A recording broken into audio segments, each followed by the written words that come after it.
बिस्मिल्लाहिर्रहमानिर्रहीम। अस्सलामु अलैकुम वरहमतुल्लाहि वबरकातुहू। हमारे मजलिस इत्तेहादुल मुस्लिमीन के बहुत ही सीनियर और मेरे छोटे भाई जिला सदर नदीम साहब, हरमूज साहब, महफूज साहब, आदिल साहब और बिहार प्रदेश के मजलिस इत्तेहादुल मुस्लिमीन के सदर और रुकन असम्बली मोहतरम जनाब अख्तरुल ईमान साहब, नशीन पर तशरीफ फरमा हिसाब साहब, आदिल साहब, मोअज़्ज़िज़ हाज़रीन इकराम, बुजुर्गान मिल्लत, मेरी इज़्ज़तदार माँ और बहनों, अज़ीज़ान मिल्लत, आप जानते हैं कि मजलिस इत्तेहादुल मुस्लिमीन ने जब बिहार प्रदेश में अपनी सियासी पार्टी का और अपने सियासी सफर का आगाज किया तो हमने आपके दरमियान में खड़े होकर इस बात का वादा किया था कि हम सीमांचल के इंसाफ की लड़ाई लड़ेंगे। हमने आपसे वादा किया था कि हम यहाँ पर अपने ज़ाती मकसद को पूरा करने के लिए नहीं आए हैं। हमने ये कहा था कि सीमांचल की जनता को इंसाफ मिलना चाहिए और भारत का अगर सबसे पसमानदा कोई इलाका है तो वो सीमांचल की सरजमीन है। हमने ये बात का आपसे वादा किया था कि यहाँ पर जब तक आप अपने आज़ाद सियासी नुमाइंदों को कामयाब नहीं करेंगे, सीमांचल की ज़मीन पर बसने वाले इंसानों से इंसाफ नहीं होगा। आपने हमको बताया था आपकी तकलीफ को कि कैसे आज भी जब बारिश का मौसम शुरू होता है तो साल में 4 से 5 महीने आप लोग अपने घर से बेघर हो जाते हैं। बहुत से लोगों का घर, उनकी ज़मीन, उनकी ज़िरात उस पानी के बाढ़ में बह जाती है और यही वजह है कि हमने इस बात का आपसे वादा किया था कि इंशाअल्लाह ताला मजलिस इत्तेहादुल मुस्लिमीन सीमांचल के इंसाफ की लड़ाई लड़ेगी और इसीलिए हमने और अख्तरुल ईमान साहब ने यहीं से हमारे सियासी सफर का आगाज किया और आज भी मैं आपको इस बात का दोहराने आया हूँ कि सीमांचल की लड़ाई हम लड़ते रहेंगे और हम अपने इस मकसद से पीछे हटने वाले नहीं हैं, क्योंकि ये मजलिस के जिम्मेदारों का, अराकीन का भी इजलास है। मैं उनसे भी ये बात कहने आया हूँ कि अपने हौसलों को बुलंद रखिए। हम अपने सियासी सफर को, अपनी मंजिल को हासिल करके रहेंगे। लोग आएंगे, लोग छोड़ते चले जाएंगे, मगर मजलिस का सफर जारी और सारी रहेगा। मैं आपका शुक्रिया भी अदा करने आया हूँ और आपसे माफी भी चाहने आया हूँ कि आप तमाम ने मिलकर मजलिस के उम्मीदवारों को कामयाब किया था, मगर इन जिम्मेदारों ने अपनी जिम्मेदारी को समझा नहीं और अपने ईमान को बेच दिया, अपने ज़मीर को बेच दिया और अपने सियासी आकाओं के सामने जाकर अपनी गर्दनों को झुकाकर सीमांचल की जनता के जज्बात का मजाक उड़ाया। अगर कोई सत्ता में बैठे हुए मुख्यमंत्री ये कहते हैं कि मुसलमानों की पार्टी मजलिस है तो नीतीश कुमार याद रखो, तुम्हारी भी हैसियत जो है वो बिहार के मुख्यमंत्री तुम जरूर हो, मगर तारीख जब तुम्हारी तारीख लिखेगी तो गौर भी लिखेगा कि भारत में अगर बीजेपी को मजबूत करने वाले का नाम नीतीश कुमार के नाम से लिखा जाएगा। जब गुजरात जल रहा था तो तुम रेलवे के मंत्री थे, तुमने ही यहाँ पर बीजेपी को गुजरात की सरजमीन पर मजबूत किया। तुमने ही सारे देश में अगर अखलाक और पीलू खान की मौत हुई तो यकीनन तुम्हारी पार्टी का भी उसमें साथ रहा। अगर नीतीश कुमार ये समझते हैं कि मजलिस मुसलमानों की पार्टी है, नीतीश कुमार कभी अपने गिरेबान में झांक कर भी आप देख लो कि आप कुर्मी और कुशवाहा से आगे नहीं बढ़ सकते। आपने मुख्यमंत्री तो आप बन गए, मगर आपने हमेशा धोखा दिया।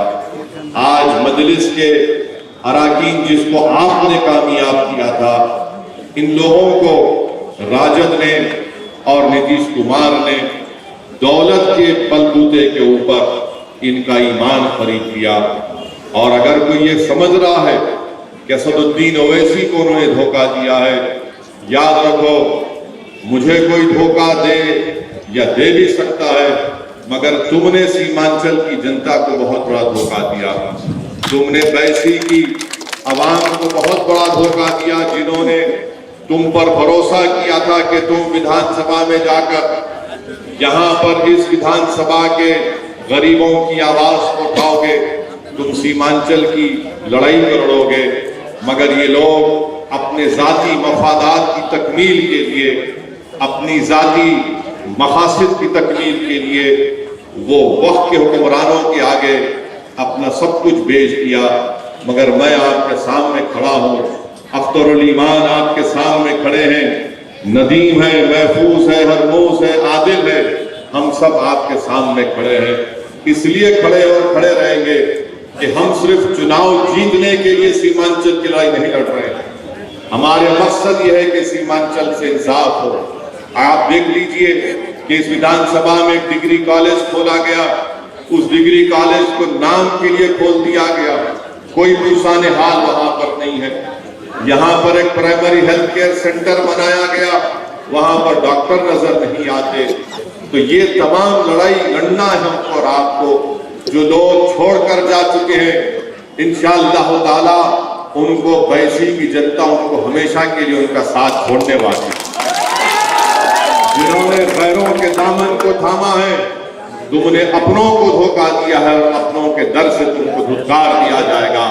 तुमको मुबारक हो गैरों की चौखट, तुमको मुबारक हो सत्ता की वो इज्जत जो चंद दिन की इज्जत होगी, बेइज्जती इंशाअल्लाह ताला तुम्हारा मुकद्दर बनेगा।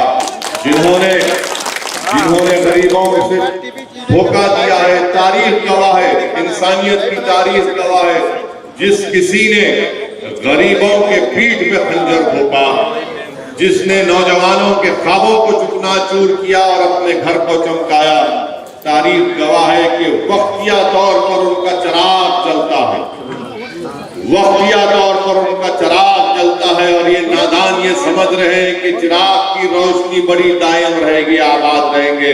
नहीं, तुम्हारा चिराग ऐसा गुल होगा कि सदियों तक जब सीमांचल का नाम लिखा जाएगा तो कहेंगे कि 4 गद्दार थे जिन्होंने हमारे वोट को लेकर हमारे जज्बात का खिलवाड़ किया। मगर हम आपकी लड़ाई लड़ते आए हैं और लड़ते रहेंगे। भारत की पार्लियामेंट में हमने खड़े होकर इस बात का मुतालबा किया कि सेंट्रल गवर्नमेंट में दिल्ली में जो ओबीसी कमीशन है उसमें सुरजापुरी लोगों को ओबीसी की सेंट्रल लिस्ट में उनका नाम शामिल होना चाहिए। इंशाअल्लाह ताला हम वो काम कराएंगे, लड़ेंगे। आपकी आवाज बने हैं, आपसे वादा किए हैं।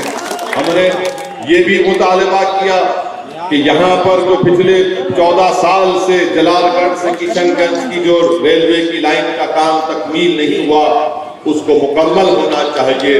पूर्णिया एयरपोर्ट के सिलसिले में मैंने एक नहीं कई मर्तबा पार्लियामेंट में इस बात को उठाया है। इंशाअल्लाह ताला हमारी कोशिश यही होगी कि पूर्णिया एयरपोर्ट खुले और वहां पर यहाँ की आवाम को फायदा हो। हमारी कोशिश ये होगी कि पटना हाई कोर्ट की एक बेंच सीमांचल में खोली जाए, क्योंकि लोग 300, 350, 400 किलोमीटर का सफर करके नहीं जा सकते। ये लड़ाई मजलिस की है। ब्रिज बनाना यहाँ की हमारी कोशिश होगी। कभी अख्तर भाई ने तफसील से आपके सामने कहा कि कैसे ब्रिज टूट जाते हैं और कभी नहीं बनते। आपने ये भी सुना कि कैसे यहाँ पर तकालीफ का सामना करना पड़ता है।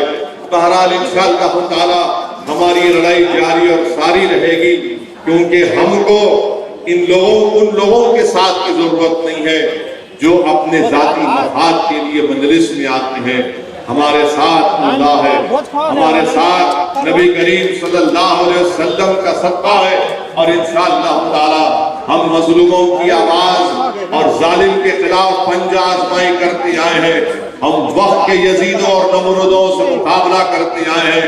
हमारा ईमान इस बात को गवारा नहीं करता कि कि हम वक्त के फिरौन के सामने या वक्त के यजीद के सामने अपने सर को झुका दें। भारत का संविधान दलित, मुसलमान, कमजोरों के लिए, सबके लिए बराबर है। और उसी भारत के संविधान के तहत हमने इस बात का मुतालबा किया था कि सीमांचल डेवलपमेंट काउंसिल बनाना चाहिए। सीमांचल डेवलपमेंट काउंसिल का वादा आरजेडी के बड़े बड़े नेताओं ने किया था। अब चुनाव हो गए तो उनको सीमांचल की याद नहीं आती।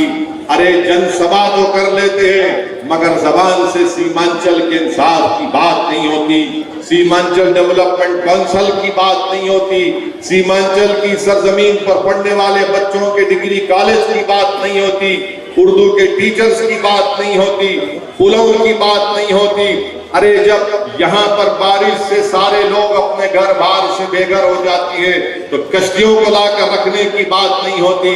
आज आप देख रहे हैं कि आलू की खेती हो रही है, 3 रुपए 4 रुपए भी उनकी कीमत न राजद दे सकती है और ना जेडीयू के मुख्यमंत्री दे सकते हैं, मगर जरूर ये कहेंगे ये मुसलमान की पार्टी।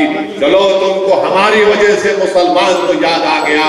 इंशाअल्लाह ताला हम लड़ते रहेंगे और हम आपसे वादा कर रहे हैं कि सीमांचल की लड़ाई में आपका हमारा साथ रहा है, आप हमारा साथ दीजिए।